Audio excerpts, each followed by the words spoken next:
Basketball trending news. Your daily source for basketball news. The first week of the Dwight Howard homecoming clearly and cleverly has laid down the baseline for what his Hawks career could be, if handled by the right author. The essential elements of the perfect story are all there. Native big man leaves home still a child in many ways as the NBA's first pick straight out of tiny Southwest Atlanta Christian Academy. He runs the maze of fame, lofty expectation, hubris and pettiness all around only to come back home again at 30 to find himself. Such a tale surely is dipped in a syrupy glaze of possibility. There Howard stood Wednesday, upon signing a 3-year, $70.5 million contract with the Hawks, in the same South Atlanta gym where he shot as a child, holding a new team's jersey with a new number. No longer number 12, he would now answer to number 8, he said. While they may have been at odds, here Dwight Howard and Kobe Bryant team up to defend against the Hawks in, read more. The number 8 contains biblical symbolism, that when distilled, means one basic thing. It's a new beginning, Howard said. Howard also was born on the 8th of December. And he was, in a manner, an 8th child of Cheryl and Dwight Howard Sr. For after his older sister was born, the Howards suffered a half-dozen miscarriages before Dwight arrived. When his parents teared up at his introductory news conference, pep rally Wednesday, spawning an emotional response from Howard himself, they were replaying that family history in their heads. When he was born it was like a breath of fresh air, after going through years of darkness, Dwight Sr. said. All of a sudden God opened up a door, and he came. Dwight Howard clowns around with kids at his South Atlanta basketball camp on Friday. Steve Hummer, Shummer@ajk.com. There Howard was again Friday, at a high school gym in his old neighborhood south of town, communing with the 200 or so children at the 12th annual Howard and Howard basketball camp. The 8-time NBA All-Star and 3-time Defensive Player of the Year, wearing his Cookie Monster-adorned t-shirt, was at ease in such a setting. Haven't many over the years, not always kindly, compared Howard with one very overgrown kid.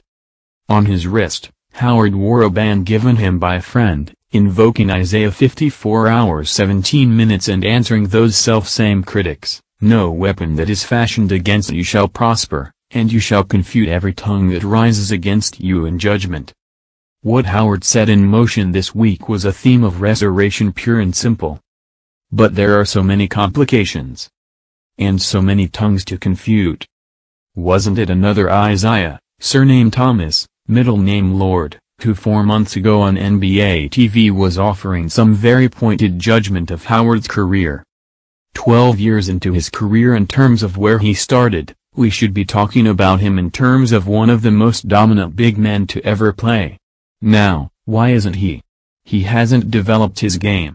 Right now the name is bigger than the game, Isaiah Thomas, the Hall of Fame guard, said from the analyst's chair. What Howard has come home seeking, a comfortable place to be revived, like returning to Georgia to soak in the waters of warm springs, seems straightforward enough. But it's complicated. Even the simplest question, how many children do you have, is tricky with him. The internet is awash with estimations of how many the single Howard has had with various women. His answer, 5. The internet speculation, is something I can't control because there are always going to be rumors here and there. I have 5 wonderful kids and no matter how they got here, whether that was without marriage or anything like that, one thing I do pride myself on is being a great father to my kids and taking care of my kids. The Howard name is woven throughout the communities of Atlanta. Uncle Paul is the district attorney for Fulton County.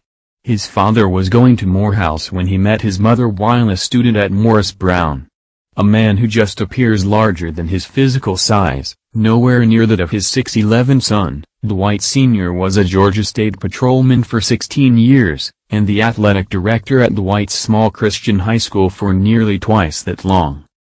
The sense of local service is strong with the family.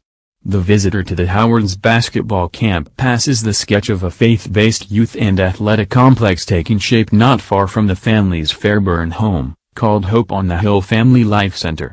In addition to Dwight's own foundation, He last year began a Just Breathe campaign aimed at promoting understanding and unity. How his son represents himself and his name in this Hawks incarnation is greatly important to the Howard paterfamilias. It is nothing less than a legacy-shaping event, Dwight Sr. believes. I always gave him this example. Look at David Robinson, Sr. said, invoking San Antonio's Hall of Fame big. When David Robinson walked out of the league he had his head up and everyone was like, "David, don't go." Some players walk out, others they push out. As a parent, you want to see your son walk out with dignity. I think this is the right place and the right time to do that. At none of his previous stops has Howard had that luxury. His 8 seasons in Orlando, which peaked with a 2009 conference championship over LeBron James during his first go-round with Cleveland, ended in the kind of rancor that gets him booed every time he goes back. From LA Times columnist Bill Plaskett after Howard's single forgettable season with the Lakers, "Take a hike, Dwight, and don't let your cape hit you on the way out." Headline on Brian T. Smith's Houston Chronicle column after it was certain Howard would not return for a 4th season, dark cloud departs along with Dwight Howard. In the now, the Hawks require Howard to play with the cold-bloodedness of the dozen snakes, all large constrictors, he keeps as pets. They need him to take up space in the paint like the current favorite of his car collection, a monstrous 6-wheel Mercedes-Benz B63 S6x6 700, of which there are only a handful in the U.S., Howard ordered his from Dubai. And maybe even make a free throw once in a rare while. Howard is a guaranteed double-double, who the Hawks acquired to beef up their rebounding and protect the rim. As he aged and his numbers incrementally declined, he also found himself on teams with ball hoarders like Kobe Bryant and James Harden. There is the hope that in Mike Budenholzer's diversified offense, Howard will play a larger role. But, of course, there are complications. Will his health hold up, specifically a back that was surgically repaired in 2012? He also missed 52 games in his first 2 seasons in Houston with a variety of ailments, mostly knee. "My back hasn't been an issue, and I don't think I'll ever have an issue out of my back for the rest of my career," he said without pause. And will he play nice with others, altering this image that has grown around Howard that he is a difficult teammate and a hot and cold competitor? When Howard speaks of himself now, a changed man, the words are simple and clean, like the peal of church bells. "All the things that happened the past couple of years really just made me stronger, made me have some thicker skin. All the things that have happened put me in a place of humility to where I needed God, to understand I needed Him to really survive." When told that, according to my Top Sports book, the odds of the Hawks winning the NBA championship actually worsened from 35-1 to 50-1 after he was signed, and Al Horford went to Boston, Howard hardened his face and got very blunt and direct. "It angers me because it makes you feel like it's impossible. But I know what if all of us are on the same page and I'm in the best shape and I'm dominating every night, we're going to have a great opportunity," he said. Turning words to deeds will be just so very complicated. Basketball Trending News, your source for the latest news in basketball. Be sure to subscribe to receive notice of our upcoming videos.